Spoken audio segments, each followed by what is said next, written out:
Welcome to Clarinet Hacks with Jochen.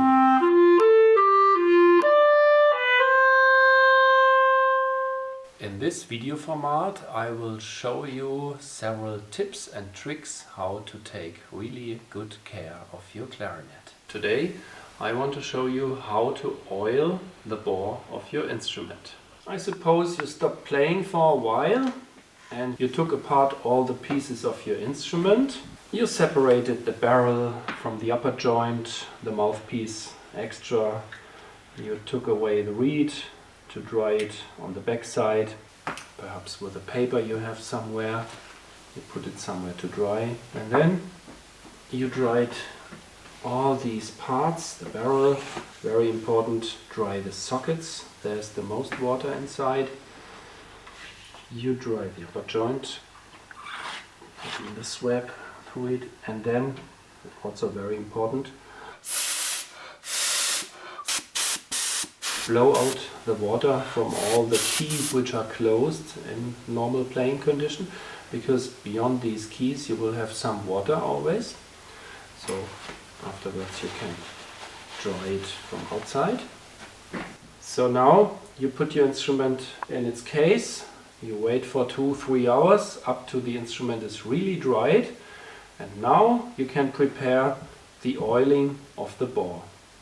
First, perhaps you start with the bell to be sure that you don't put too much oil into the bore.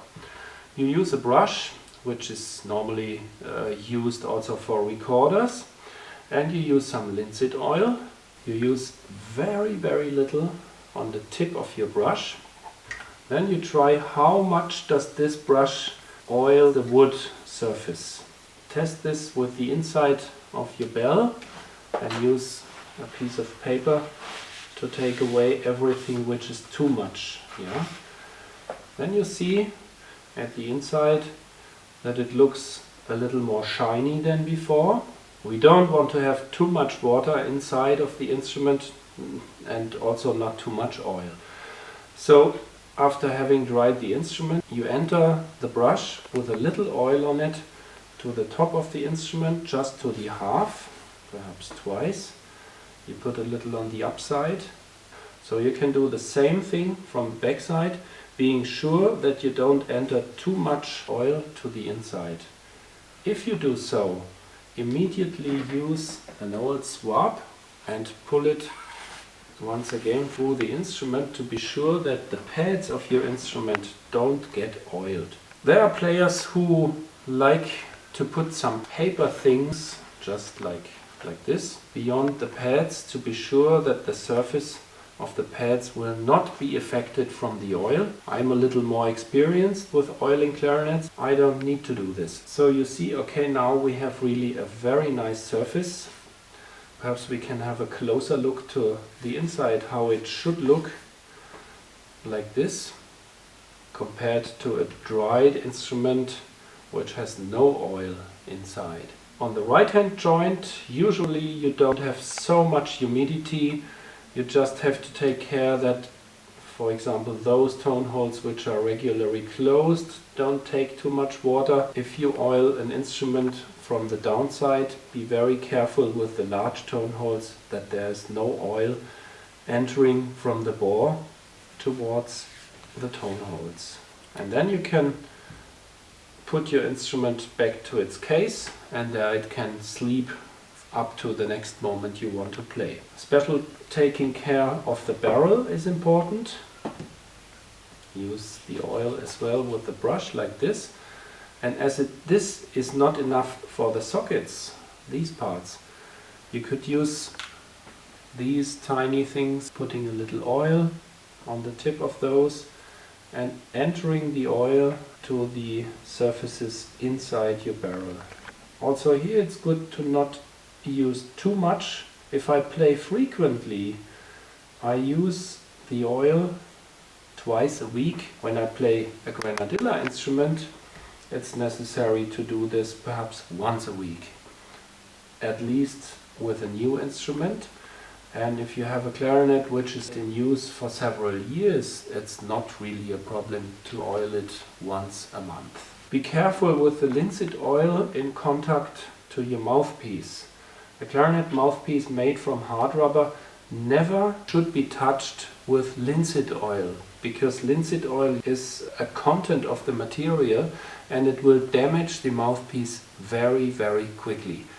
To get it cleaned, you can just use your fingernails, and you also may replace the mouthpiece cushion regularly, that it doesn't look uglier than this. But I think this is yet something for at least the next chapter, how to clean the mouthpiece, yeah?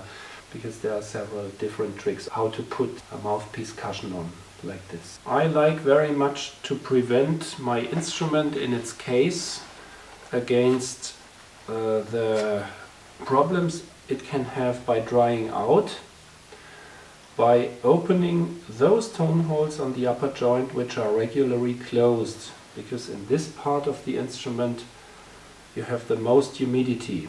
You have the barrel, mouthpiece, and the upper region, the upper half of your clarinet's upper joint, which takes the most humidity because there the condensation inside is the strongest.